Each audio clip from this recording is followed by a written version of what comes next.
예, 네 번째 시간입니다. 저번 시간에 이어서 아주 긴 문제가 있습니다. 같이 사안 파악하시죠. 원고가 갑으로부터 그 소유 미등기 건물을 매수하였으나, 예, 건물입니다. 건물.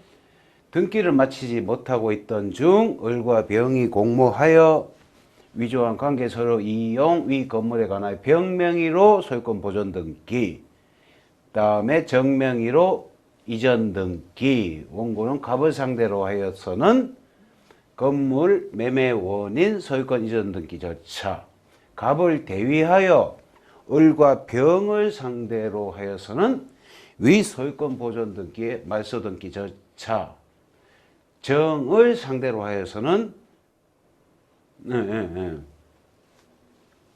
위 소유권 이전 등기 말소 등기 절차를 각 이행을 구하는 한편, 비록 국가가 위 건물의 소유권에 관하여 특별히 다투지는 않지만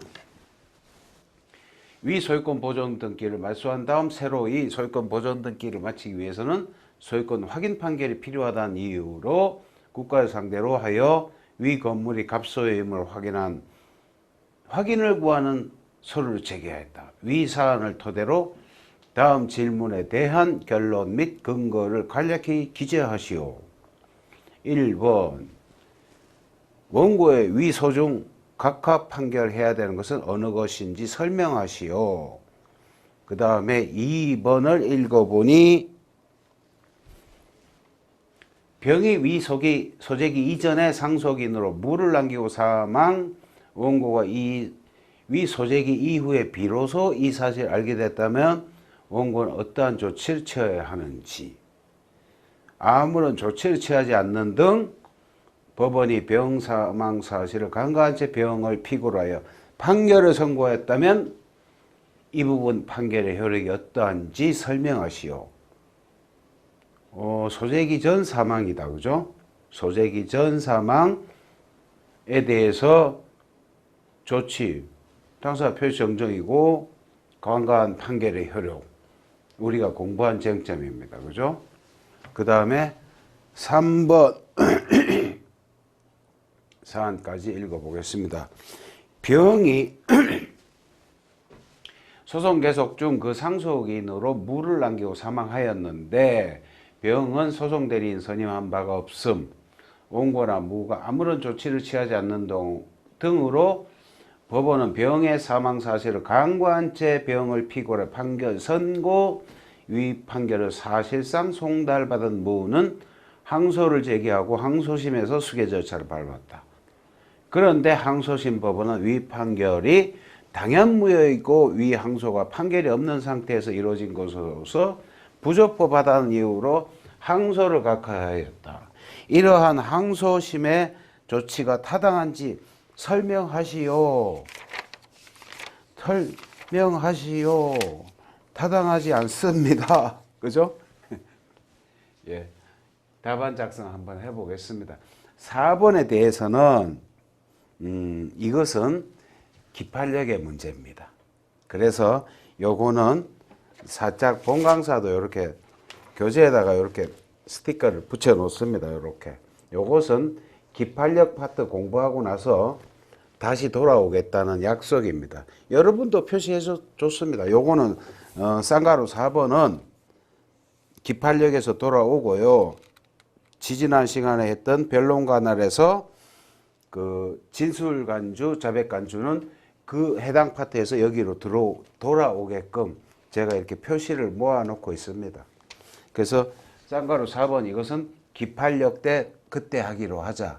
너무 종합 문제가 이렇게 하게 되면 좀 산만하고 내가 뭘 공부하는지도 잘 모르겠고 대략 진도에 맞춰서, 그죠? 우리는 지금 1심 소송 들어갔습니다. 그죠? 1심 소송 들어가서 지금 당사자 파트인데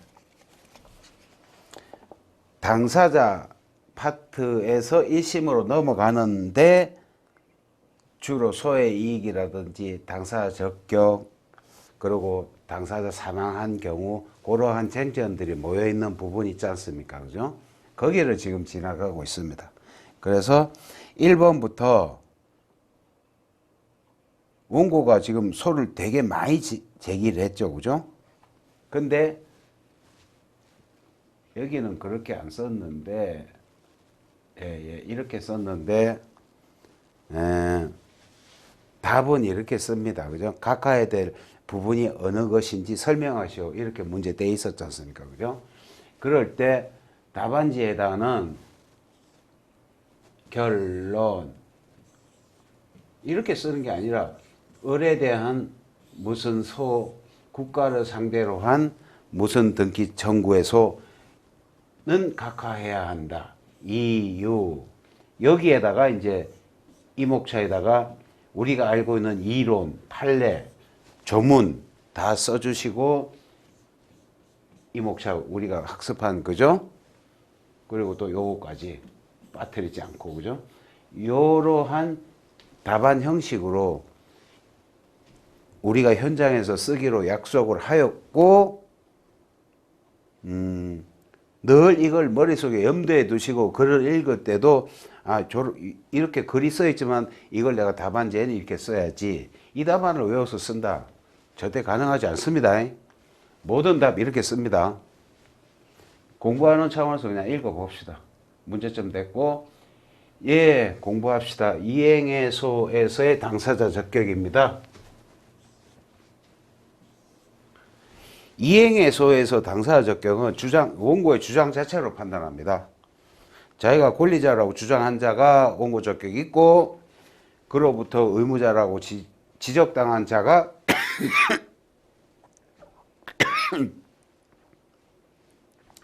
피고 적격이 있다.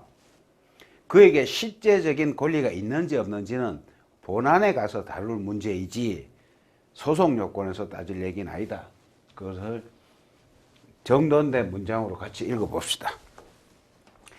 첫째, 이행해소에서는 자기에게 이행 청구권이 있음을 주장하는 자가 원고 적격을 가지며 그로부터 이행 의무자로 주장된 자가 피고 적격을 가진다.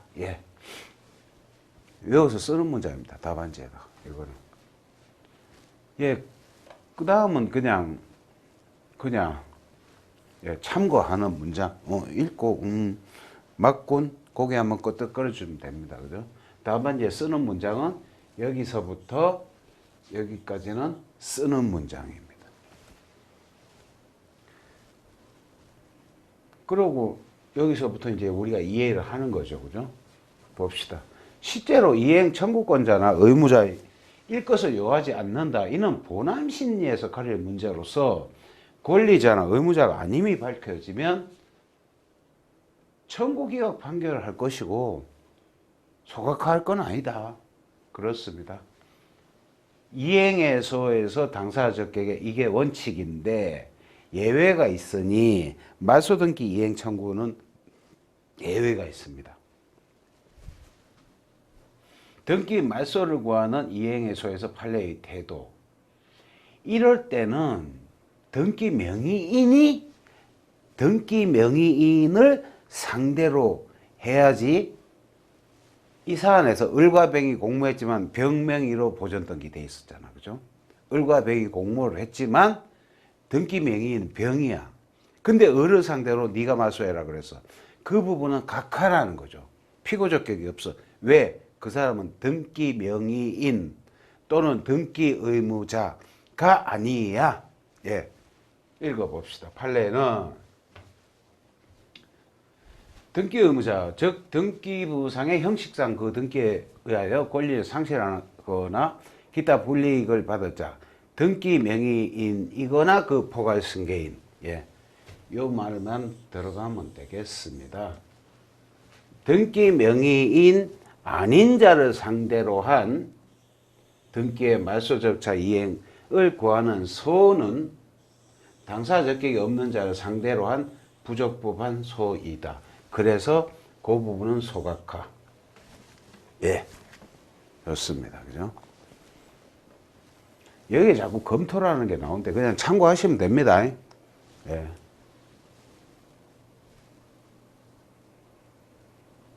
그 다음 사안의 경우 한 번 더 쓰셨다. 그죠? 우리 그랬죠. 그죠? 아까 우리 답안지에서 여기에다가 이행의 이행의 소에서 당사 적격은 이러이러하고 누가 원고 적격이고 누가 피고 적격이고 블라블라. 근데 등기 말소 청구 소송에서는 등기 의무자를 해야지 그 사람 아닌 자를 한 것은 부적법하다. 왜? 당사 적격이 없는 부적법 가까이. 여기다 이제 잔뜩 쓰는 겁니다. 그죠? 그러고 그 다음에 요런 목차에서 사안의 경우 한 번 더 써주는 것을 전혀 미안해하거나 좀 부끄러워하지 말라. 배점이 있으니까 반드시 그렇게 하는 겁니다. 반드시 반복해서 또 써줍니다.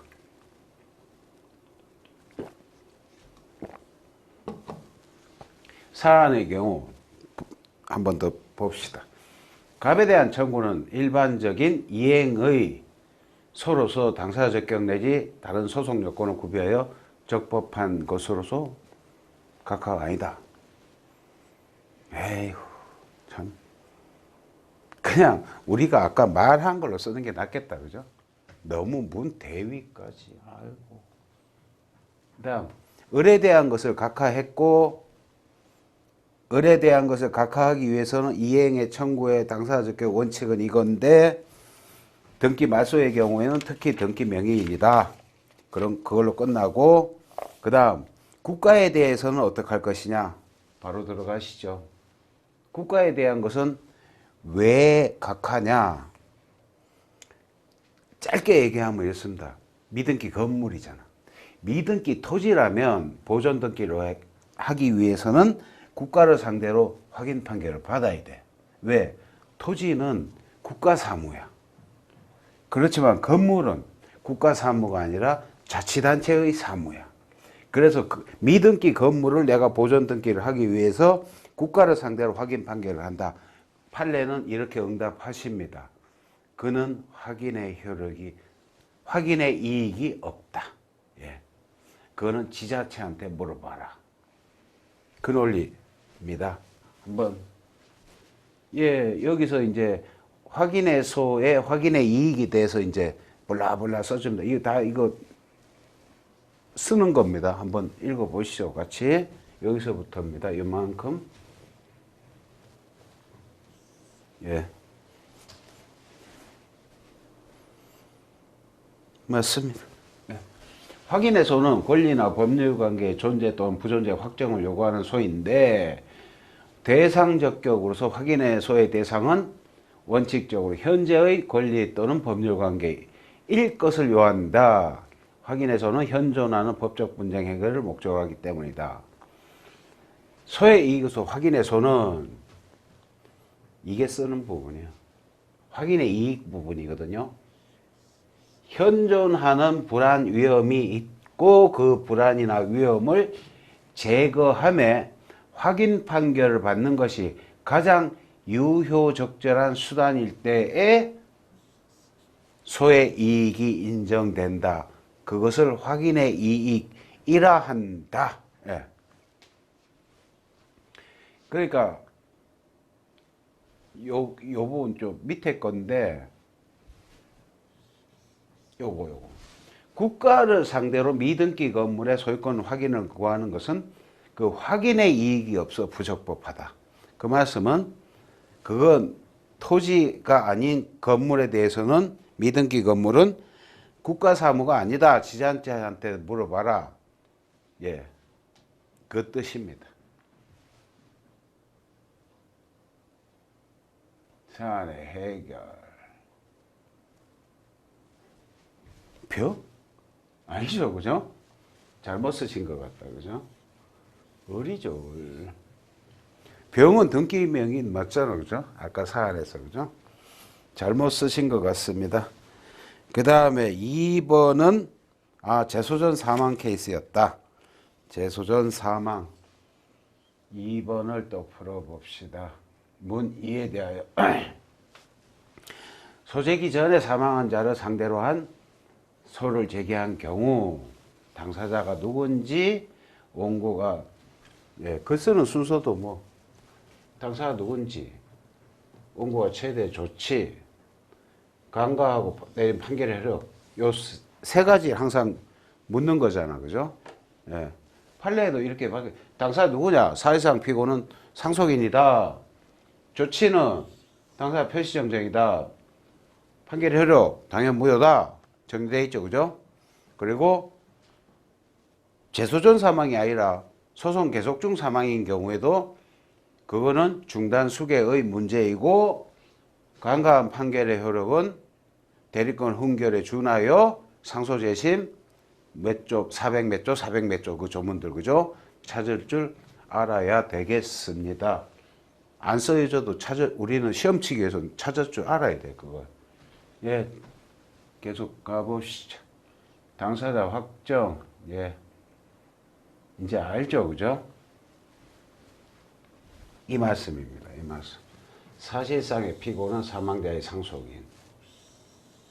판례 쓰면서 이 말이 꼭 들어가야 돼, 그죠? 저 말이 꼭 들어가야 돼. 그렇습니다. 피고 보정 방법으로서는 예, 피고 경정을 신청하라고 이러한 참 이른의 견해를 표명하셨습니다. 이런 견해에 우리는 현혹되지 않습니다. 절대로.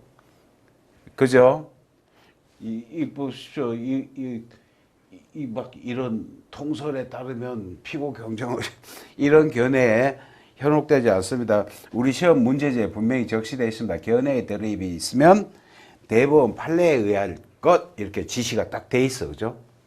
그러니까 우리는 항상 죽고 나서 하나 판례의 끝을 붙잡고 예 갑니다. 이런 견해에 현혹되지 않고 당사자 표시정정이다. 예, 사실상 피고는 상속인이고 표시를 거르친 것에 불과하다. 그런 논리 써가지고 간과한 판결의 효력. 야, 이거 몇 번 나온다, 그죠? 소재기 전에 이미 사망, 간과한 채 당연 무효, 재소전 사망은 당연 무효, 소송 계속 중 사망은 당연 무효가 아니라 대리권 흠결에 준하여 상소 또는 재심. 그 다음 민사소송이 당사자 대립을 그 본질적 형태로 하는 것이면 비록 사망자를 상대로 한 상고는 허용될 수 없다. 이미 사망한 자를 얘기한 상고는 부적법하다까지 판례였습니다.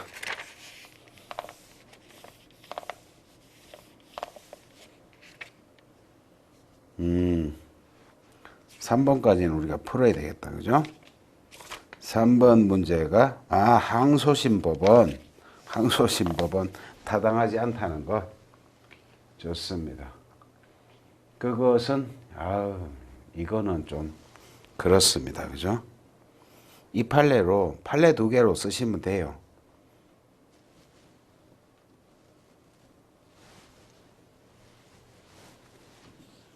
일단 이 판례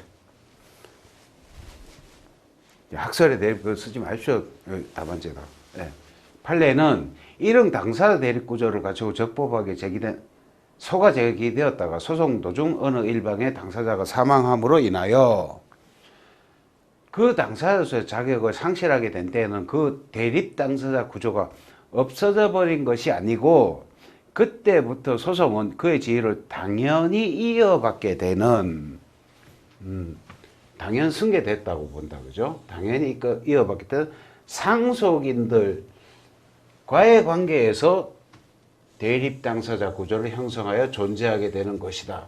라고 판시하였다. 상속인이 당연히 승계한다. 소송상 지위를. 요 판례 하나. 그 다음에 간과한 판결이 여기 이렇게 복잡하게 막 검토하신다. 이거 제가 이렇게 만약에 판례 2개를 딱 지적하지 않습니까? 그럼 그걸 표시를 하시고 만약에 잘 보이는 색깔로 표시하시고 제가 그냥 지나가는 부분은 뭐 읽으셔도 괜찮습니다. 근데 좀 어떤 표시를 하시는 게 저는 유익하다고 생각이 됩니다. 그냥 아예 샤프나 좀 험하지 않은 펜으로 그냥 이렇게 하십시오. 그죠? 예. 그래야 다음에 거기 안 읽습니다. 시험에 필요한 것은 이런 거거든요. 이런 거. 이만큼. 그 판례 쓰고 사안 풀어주고 문제 제기해주면 그게 이유고 답 맞히고 그게 시험 답안지지. 무슨 시험 답안지에다 뭐 검토 뭐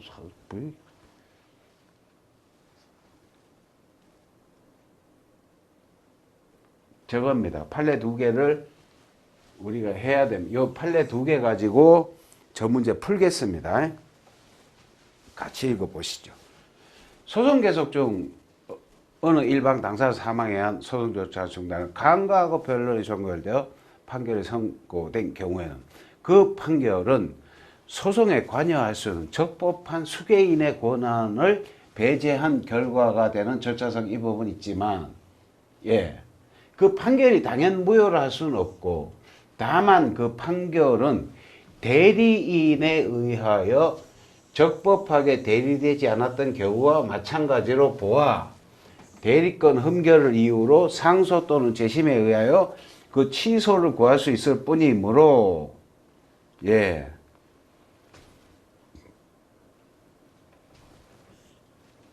판결이 선고된 후 적법한 상속인들이 수개 신청을 하여 판결을 송달을 받아 상고하거나 또는 사실상 송달을 받아 상고장을 제출하고 상고심에서 수개 절차를 밟은 경우에도 그 수개와 상고는 적법한 것이라고 보아야 하고, 그 상고를 판결이 없는 상태에서 이루어진 상고를 보아 부적법한 것이라고 각하해야 할 것은 아니다 라고 판시하였다.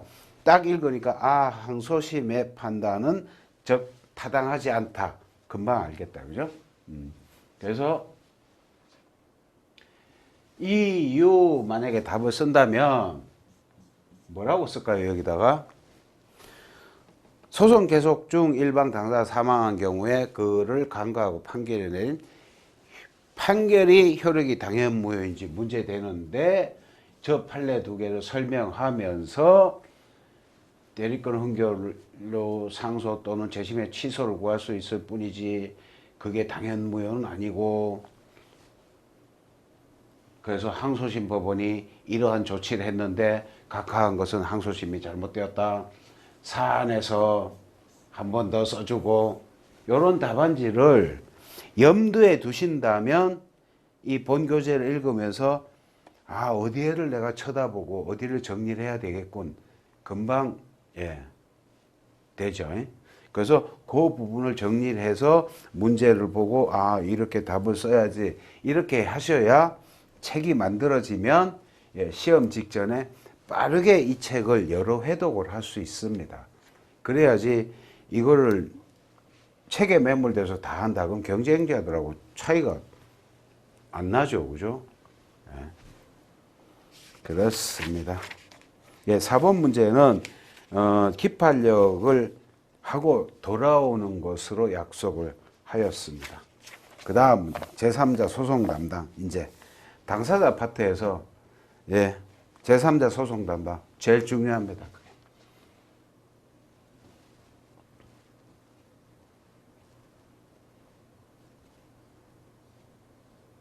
제3자 소송 담당. 일단 의만 읽고 인정되는 이유, 법정 대리인과의 비교 지나가겠습니다. 일단 의를 보시면 제3자 소송 담당이라 하면 소송물인 권리 또는 법률 관계에 관하여 서로 대립된 이해관계가 아닌 제3자가 그 이해관계자를 대신하거나 그와 더불어 소송을 수행하는 경우를 의미한다. 이와 같은 제3자 소송 담당은 법률의 규정에 의해 당연히 생기는 경우와 이익의 실질적 기속 주체의 의사에 의해 생기는 경우로 나눌 수 있다. 법정 소송 담당, 임의적 소송 담당이라고 합니다. 그 중에서 법정 소송 담당에서 한번 챙겨봅시다. 쭉 넘어가시면 의사와 관계없이 법률의 규정에 의하여 가지는 것, 대표적인 경우 우리가 알고 있는 게 여기서 대표적인 것은 채권자 대의 소송이죠. 그죠? 가장 대표적인 것은 함께, 가름형, 병행형 우리가 그렇게 분류했었죠. 그죠? 여기서는 채권자 대의 소송, 가름형에서는 채권 추심 명령을 받은 압류 채권자. 예, 이게 가장 중요하죠. 저게 케이스에 맨날 나와. 그죠? 늘 나오죠. 이 판례도 기억나. 뭐 지금 안 나셔도 됩니다. 나옵니다. 계속. 채권자 대의 소송, 추심 채권자. 이것이 가장 중요합니다. 그 다음에 직무상 당사자는 검사인데 뭐 모르셔도 됩니다. 그 다음에 임의적 소송 담당. 임의적 소송 담당. 예, 일단 읽어봅시다. 그게 뜻이 뭔지. 소송물인 권리 또는 법률관계 주체가 그 관리 처분권을 임의로 제3자에게 넘겨준 까닭에 그 제3자가 당사자격을 갖는 경우이다. 명문으로 인정한 것은 53조의 선정 당사자. 이게 대표적인 거죠. 그죠? 나머지는 저런 게 있군. 그 다음에 여기를 공부하십니다. 명문의 규정이 있을 때 저런데, 그럼 명문의 규정이 없을 때 어떻게 하느냐? 원칙적으로는 안 된다래요. 논거는, 이유는 소송 신탁을 금지하는 신탁법의 법리에 비추어 원칙적으로 그걸 할 수 없는 거예요. 그죠? 소송 신탁 금지라는 것은, 예, 대원칙 아닙니까? 소송을 쥐가 해야지 무슨 신탁을, 그죠? 신탁법 법리에 비추어 원칙적으로 남에게 예외적으로 허용되는 경우가 있으니 요거를 우리가 정리합니다. 여기서부터 변호사 대리 원칙이나 소송 신탁의 금지를 잠탈할 염려가 없고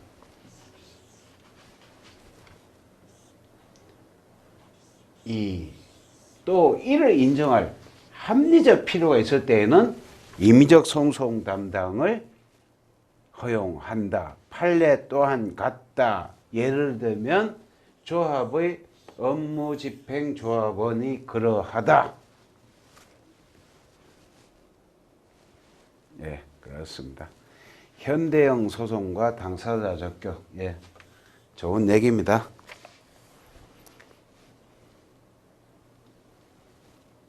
독당 참가에 참고하시면 됩니다.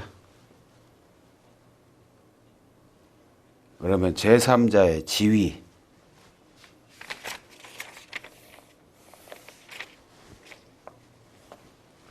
첫째 문장만 봅시다. 제3자 소송 담당의 경우에 있어서 그 제3자는 당해 소송의 그 사람이 당사자예요. 당사자로서 자기 힘으로 소송을 수행하는 것이다. 그러니까 이렇게 하고 이럴 수 없다. 쭉 참고하십시오. 그 다음 효과에서 이익의 실질적 기속 주체의 소송 수행권. 여기서부터 여기까지. 제3자가 이익의 실질적 기속 주체 대신 소송 수행권을 가지는 때에는 그 이익의 실질적 기속 주체는 소송 수행권을 갖지 못한다. 그리고 기판력 가야 아는 건데 여기서 이만큼은 하고 갑시다. 기판력의 확장. 218조 1항에 보면은 여기서부터입니다.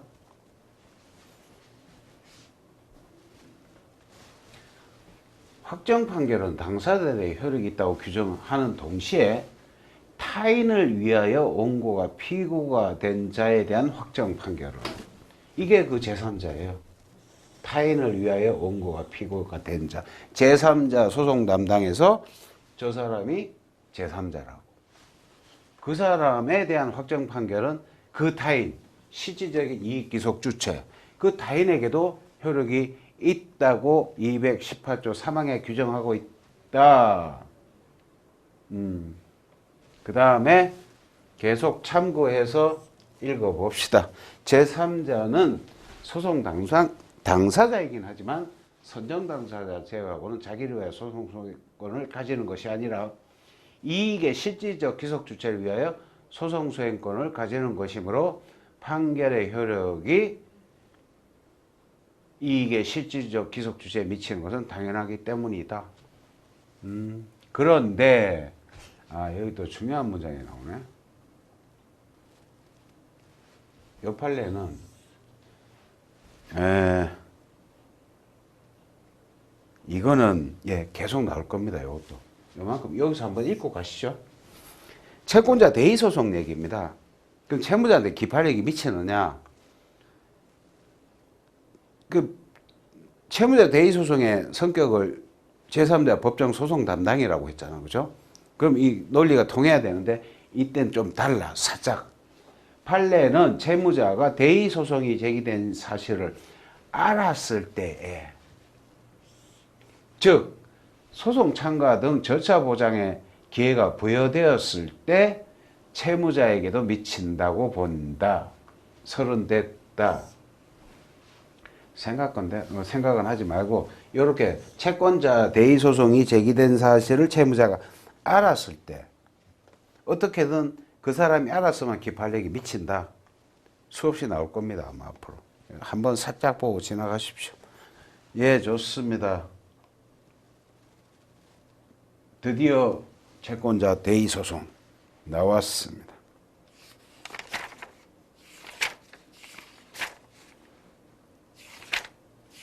대의 소송이 2문제, 취소 소송이 1문제, 그 다음에 1심으로 넘어가는데, 대의 소송 문제 한번 사안 파악하십시다. 여기서도 4번 문제는 불축성 효과 변론 공부하고 돌아오는 걸로 이렇게 표시가 되어 있습니다. 1, 2, 3번까지만 풀어보시죠. 사안 파악하시죠. 원고는 피고 1을 상대로 해서는 피고 1 명의로 격려된 건물에 관하여 매매를 원인으로 한 소위 등 절차를, 피고 2를 상대로 해서는 피고 1 대위 위 건물에 관하여 피고 2 명의로 격려된 건저당권 설정 등기에 관하여 변제를 조건으로 맞서 등기 절차를 이행하라는 소송을 제기했다. 이 사안을 토대로 다음 질문에 대한 결론 및 근거를 간략히 기재하시오. 간략히 기재하랍니다. 1번 피고 1은 원고와 피고 1 사이의 매매계약은 원고의 기책사유로 해제되었다고 주장하였는데 심리 결과 피고 1 주장대로 원고의 기책사유가 매매계약이 해제되었음이 인정되고 피고 2는 원고 청구를 기각해 주기 바란다는 짤막한 내용의 답변서만을 제출해 놓은 상태라면 원고 청구는 어떻게 되는지 피고별로 설명하시오.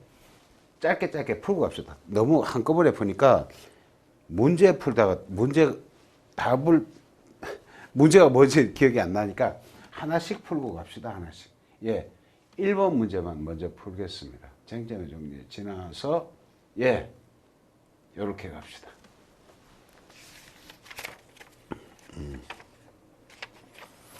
피고 1의 경우 문 1에 피고 2의 경우 피고별로 쓰라고 그랬으니까 봅시다. 피고별로 설명하시오. 알겠습니다. 피고별로 갑시다. 피고 1의 경우 피고 1은 뭡니까? 당사자 적격 문제잖아. 당사자 적격, 그죠? 당사자 적격 우리가 조금 전에 했던 거, 그죠? 이행의 청구에서는 당사자 적격이 누구라고? 이거 조금 전에 했죠, 그죠? 주장 자체로 그냥 판단하는 거예요. 그리고 문제에 보면은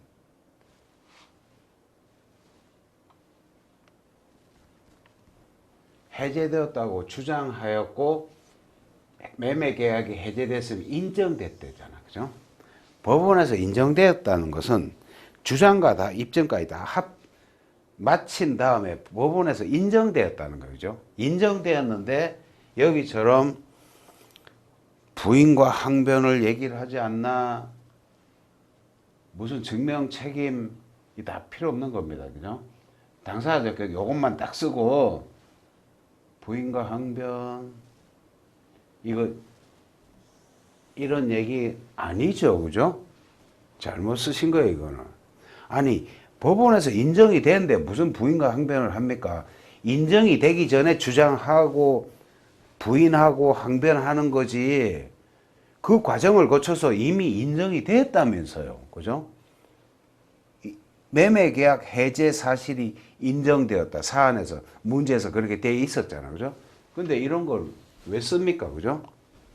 쓸 필요가 없는 것이고, 그것도 넘어가면은 또 가관입니다. 증명 책임까지 말씀하시는데 이런 얘기 쓰시는 거 아닙니다. 이 문제에서는. 그죠? 그냥 이행해소에서 당사 적격 딱 쓰신 다음에 원고 청구 기각 인정됐다면서요. 요것만 쓰시는 겁니다. 좋습니다. 그 다음에 피고 2에 대해서 보겠습니다. 피고 2에 대해서는 채권자 대의 소송이에요. 그죠? 피고 1을 대위하여 이랬을 때 이거 우리 정리합시다. 예. 소송 작성하는 건 요거를 동그라미 1, 2, 3, 4로 답안지에 쓰실 때도 꼭 동그라미를 붙여서 쓰십니다. 그죠?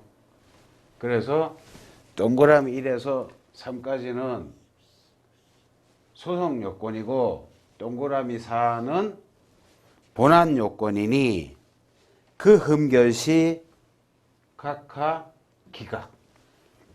에? 요거는 채권자 대의 소송이 나올 때마다 기계적으로 쓰는 겁니다. 대의권의 요건은 동그라미 1에서 4까지 있는데 동그라미 1에서 3까지는 소송 요건이고 그 흠결 시 당사 적격 흠결로 각하. 4의 흠결 시는 법원의 조치는 기각. 본안 요건으로서 기각. 이렇게 정리해서 짤막하게 정리해서 암기되어 있다가 시험을 문제가 대의 소송이 났다. 그럼 기계적으로 씁니다. 그렇게 여러 번 훈련하셔야 됩니다.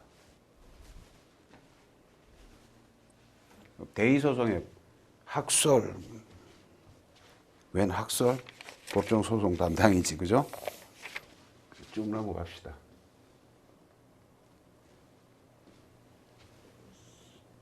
서로의 입장이다. 예. 판례는 법정 소송 담당이라고 본다. 이렇게 딱 쓰십시오. 그죠? 그래가지고 자백간주, 피보존 채권에 대한 자백간주 참 이거 쓰지 않습니다. 그죠? 왜 안 썼는지 지금 제가 설명을 드릴게요. 피대권자 대의소송에서 채권자 대의소송에서 피보존 채권의 존재는 당사자 적격으로서 소송 요건이다.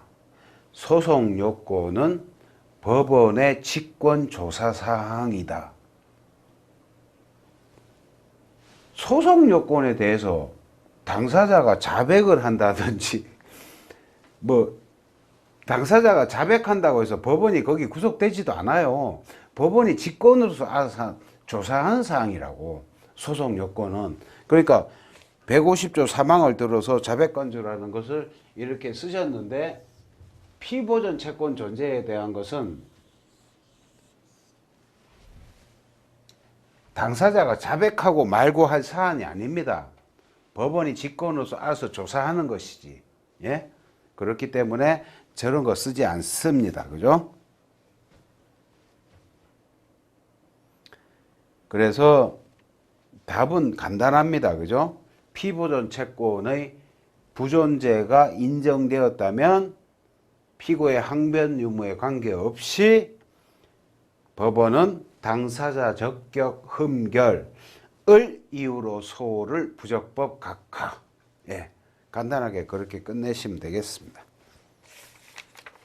이렇게 하시고 다시 문제로 1번은 그렇게 푼 걸로 하고 2번 보십시다.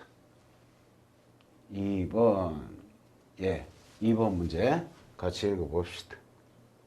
이겁니다. 이거. 피고이 명의로 격려된 건저당권 설정 등기가 소송 계속 중 피고인이 피고이에게 피담보 채무를 모두 변제하여 말소되었는데 언제? 소송 계속 중. 그 말소된 내용이 나타난 등기부등본이 변종 후 선고 기일 전 법원에 선고되었다면 원고의 피고 이에 대한 청구는 어떻게 되는지 설명하시오. 설명해 봅시다. 이거 목적 달성으로 소의 이익이 없게 된 경우 아닙니까? 그죠? 그렇잖아. 그죠? 대표적인 케이스잖아. 그죠?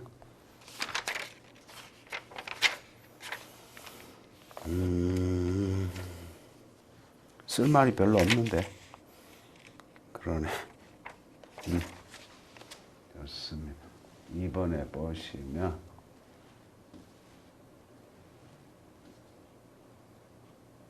문 2. 소의 이익. 소의 이익은 직권조사 사항이고 쓸 말이 하도 없어서 그죠?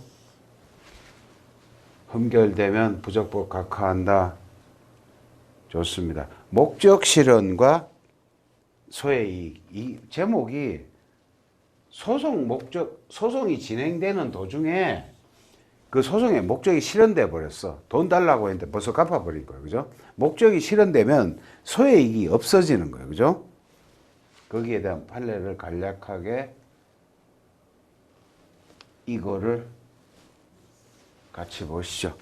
건저당권 설정 등기, 말소 등기 절차 이행을 구하는 소송 도중에 그 건저당권 설정 등기가 경락을 원인으로 말소됐어. 다른 사안인데, 그죠? 건저당권 설정 등기 말소돼 버렸어. 그럼 더 이상 건저당권 설정 등기 말소를 구할 법률상 이익이 없다. 저런 사안이 있어, 그죠? 건저당권 말소하려고 하는데 뭐 벌써 다른 경락으로 해서 말소됐어. 그럼 소의 이익이 없는 거죠, 그죠? 목적 달성과 소의 이익이라고 합니다. 이러한 내용을 더 이상 쓸 말이 없겠습니다.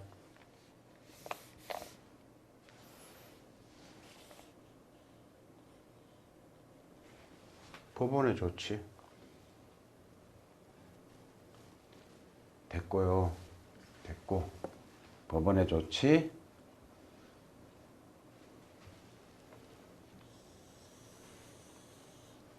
이게 다 되겠습니다. 문제 3도 우리가 아는 것이지. 문제 3. 이거 되게 어려운 건데. 예, 문제 3까지 풀어보시고 좋습니다. 이거 좀 이해하기가 천천히 읽어봐야 돼. 이게 굉장히 어려운 판례 이게. 예. 문제 3. 원고의 피고 1에 대한 주장이 모두 인정된다고 할 때 소외 1. 이 원고를 채무자, 피고 1을 제3채무자로 하여 원고의 피고 1에 대한 건물에 관한 소유권 이전 등기 청구권을 감료해 놓았고 피고 1이 감료 때문에 내가 등기를 이전할 수 없다 라고 다툰다면 원고의 피고 1에 대한 청구는 어떻게 되는지 설명하시오. 예, 요 판례는 찬찬히 우리가 오늘 제일 어려운 판례인 것 같습니다. 찬찬히 읽어봐야 돼. 문상.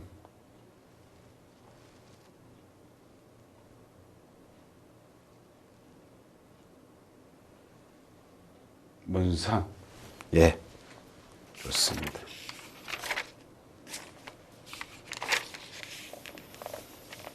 여기서는 판례 두 개를 천천히 한번 읽어 보셔야 되는데 아마 공부한 경험이 있으신 분은 어디선가 굉장히 어려운 판례다 이렇게 한번 읽어도 저도 처음에는 참 이해가 안 되더라고. 그죠? 원칙이다. 예. 여기서부터 천천히 여기서부터 여기까지입니다. 한번 보시죠. 천천히. 일반적으로 채권에 대한 가압류가 있더라도 이는 채무자가 제3채무자로부터 현실로 급부를 추심하는 그것만 금지하는 것일 뿐 채무자는 제3채무자를 상대로 그 이행을 구하는 소송을 제기할 수 있고, 맞죠? 법원은 가압류가 되어 있음을 이유로 이를 배척할 수 없는 것이 원칙이다. 맞지요? 요거는 천천히 정리해놨다가 요 취지를 답안지에 옮기는 일이 흔히 일어나는 그런 판례입니다. 예, 익혀두셔야 됩니다. 그 밑에 있는 말도 한번 보입시다. 왜냐하면, 저 쓰는 말은 아닙니다.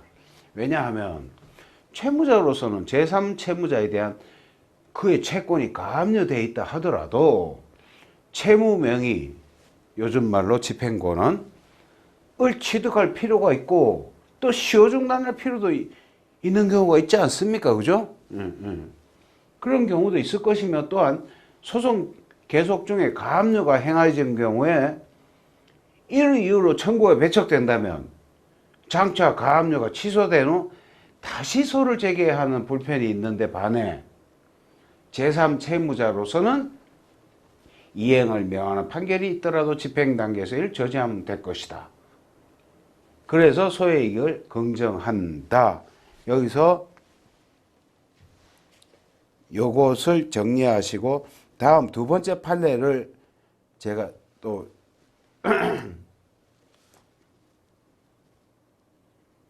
이겁니다. 여기서부터 요것도 판례 두 개를 찬찬히 공부해 가지고 완전히 이해하고 내가 저 판례를 쓸 수 있고 저 문제를 읽었을 때 저 판례 묻는 것이군 떠올랐어. 그러면은 우리 답안 형식, 그죠? 그렇게 시험 치는 겁니다. 모든 쟁점이 그렇습니다. 판례 또 한번 찬찬히 한번 읽어봅시다. 소유권 이전 등기를 명하는 판결은 의사 진술을 명하는 판결로서, 맞지요? 이것이 확정되면 채무자는 일방적으로 이전 등기를 신청할 수 있고 판결에 의한 등기 혼자 가서 하잖아, 그죠? 제3채무자는 이를 저지할 방법이 없어, 그죠? 이와 같은 경우에는 가압류를 해제를 조건으로 하지 않는 한 법원은 이를 인용하여서는 안 되고, 이 말을 꼭 쓰셔야 돼요, 그죠? 가압류 해제를 조건으로 하지 않는 한 인용해서는 안 된다. 그러면 어떻게 가압류 해제 조건부 일부 인용. 예, 법원의 조치는 그런 거예요, 그죠? 요 판례에서 여기까지만. 그 밑에는 그냥 모르셔도 됩니다, 그죠? 그래서 법원의 조치는 가압류 해제를 조건으로 이행 판결 함이 타당하다. 하여튼 법원의 조치는 이겁니다. 법원의 조치는 가압류 해제를 조건으로 이행 판결을 한다까지 3번 문제를 푼게 되겠습니다. 예, 아주 어려운 문제였습니다. 문제 4는 불출석 효과인데, 이 또한 변론에서 출석, 불출석 효과 공부한 다음에 여기로 돌아오면은 굉장히 쉽습니다. 지금 이런 것까지 하면은 너무 학습이 좀 방만해지고 내가 뭘 하는지는 몰라. 문제집이지만, 그러니까 기출문제니까 주로 종합문제가 많단 말이에요, 그죠? 그래서 대략적인 우리 진도에 맞는 쟁점만 이렇게 해서 일단 끝까지 한번 간 다음에, 그 다음에 그 중간중간에서 이렇게 돌아와서 쟁점을 확인하는 형식으로 진행하도록 하겠습니다. 예. 다음 시간에 뵙겠습니다.